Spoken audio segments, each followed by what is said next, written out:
lewat, mungkin Elkan merasa ini kesempatan dia untuk datang.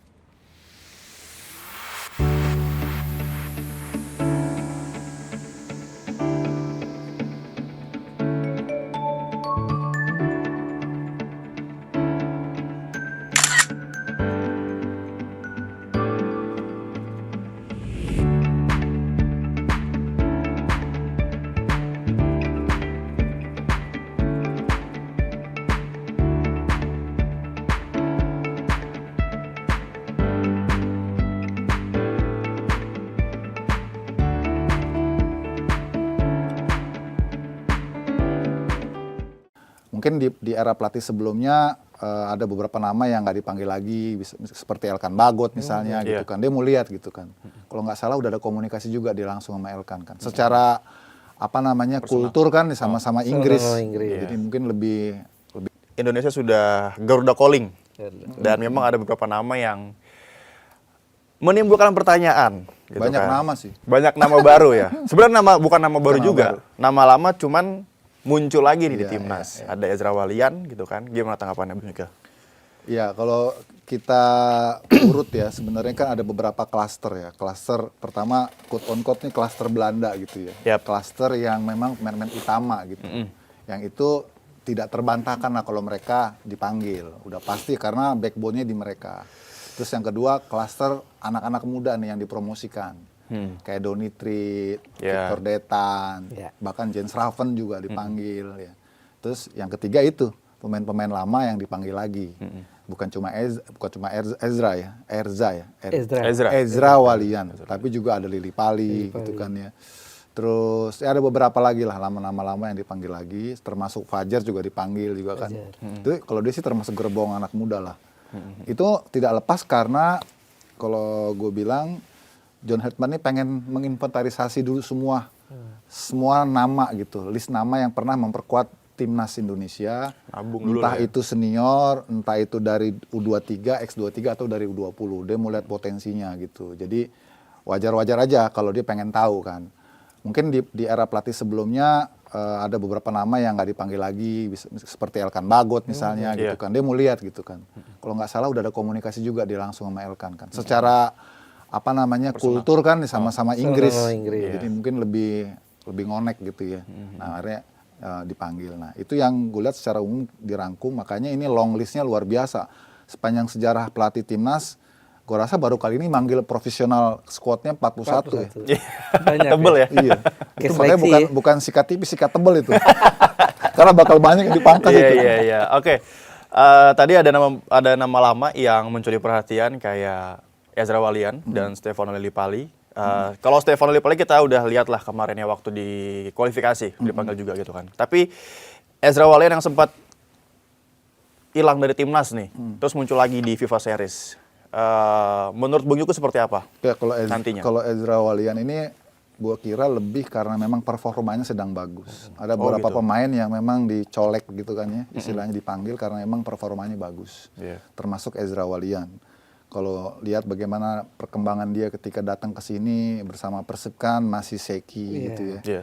Tapi begitu di Persik Kediri dia seperti dapat apa namanya versi terbaiknya gitu. Apalagi dia dipercaya, apalagi kemarin dia baru perpanjang kontrak sampai 2027, nambah apa ya istilahnya tanggung jawabnya dia, dan kalau nggak salah dia udah bikin 6 gol 9 assist. 6 gol 9 assist. Dari 23 game. Artinya kan 23 game tuh banyak loh. Di Persib aja dia nggak dapat sebanyak itu. Nah mungkin ini katakanlah reward lah buat Ezra Walian.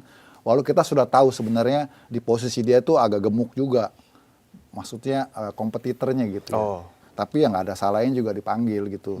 Untuk dilihat seperti apa sih sebenarnya kebutuhan dari skuadnya John Hartman ini. Karena kita nggak tahu kan John Hartman ini mau pakai gaya gimana, mau pakai skema apa, kita masih meraba-raba nih. Yang ada kita analis kan cuma bisa nerkan-nerkan. Ini dipakai 3 back, pakai 4 back, nggak ada yang tahu.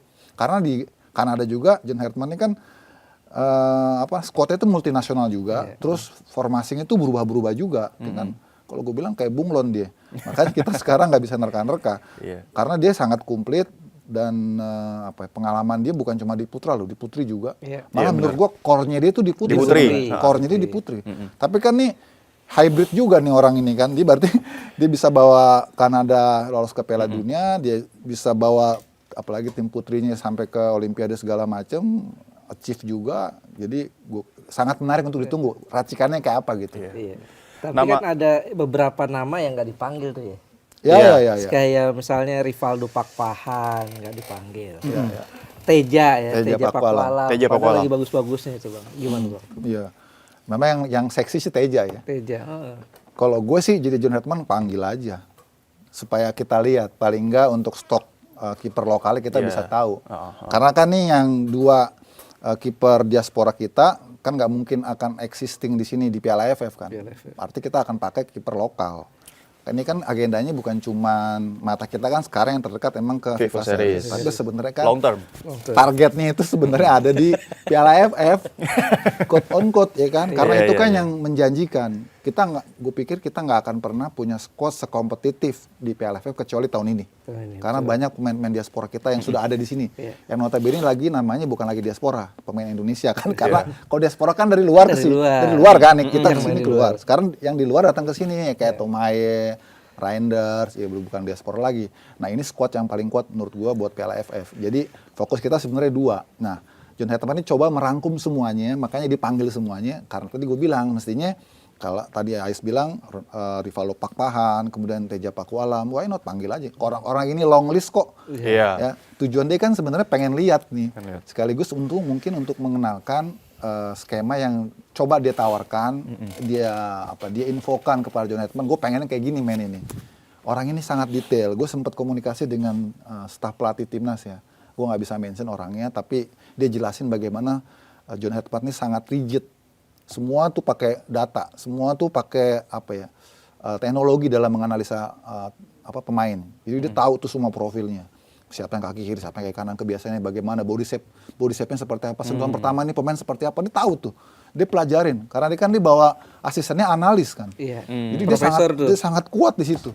Makanya dengan panggilan ini, gue kira dia coba mengumpulin semuanya, dia mau cocokin nanti ketika di latihan seperti apa, bener nggak, valid nggak data yang dikumpulin sama memang performa pemain yang ada yang dia panggil gitu. Oke. 2 nama nih. Elkan Bagot. Sebelumnya kan memang dia mau fokus di klubnya dulu seperti itu. Menurut pandangan Migo sendiri, akankah itu terjadi lagi? Dan satu lagi, Miliano Jonathans yang masuk list dari John Hetman tapi cedera infonya gitu. Kalau dilihat-lihat cederanya serius nih. ACL kan? Nah, gimana Bung? Ya kalau Elkan Bagot ini sebenarnya di luar dari kelayakan dia, tapi ini lebih untuk memenuhi ekspektasi netizen kita sih. Karena netizen ini kan kenceng banget kan. Dari sejak eranya STY dia nggak datang, pas waktu kita Piala Asia U23 itu kan yang di Perancis kan, dia nolak datang. Ini playoff ya. Playoff. Kalau kita menang lawan Guyana, kita ke Olimpiade kan. Elkan kan sebenarnya posisinya kan bisa itu sebetulnya. Tapi nggak tahu kenapa dia nggak datang. Banyak polemik di situ. Setelah itu nggak dipanggil lagi. Bahkan sejak era Patrick Kluivert pun juga dipanggil, diajak panggil, cuman dia ini nolak ya. Masih fokus ke klub infonya kayak gitu kan. Semoga aja bener ya, bukan karena dia trauma, bukan karena dia trauma ya. Nah mungkin karena John Hetman ini beda kali ya, pelatih baru, di luar dari polemik yang sudah lewat, mungkin Elkan merasa ini kesempatan dia untuk datang. Mudah-mudahan memang benar-benar sudah datang ya, bukan cuma dipanggil terus dia nggak datang. Wah itu nanti rame lagi tuh. Yang gue dengar udah komunikasi, jadi sudah ada kesamaan visi lah untuk dia datang. Semoga ini kita bisa lihat versi terbarunya Elkan setelah cukup lama nggak beredar di timnas. Walau di klubnya juga nggak banyak ya mainnya ya. Tapi ya nggak apa-apa, kita lihat karena Elkan kan dengan kapabilitas yang dia punya, posturnya yang tinggi besar, itu berguna banget lah untuk di belakang kan, dan dia masih muda juga, dan pengalaman Eropa dia kan nggak bisa dibeli gitu loh, itu yang gue kira pantas lah dia dipanggil. Gitu. Stay updated, info terkini masih banyak. Jangan lupa subscribe, like, dan share YouTube official OKZone. Dan selengkapnya ada di okezone.com.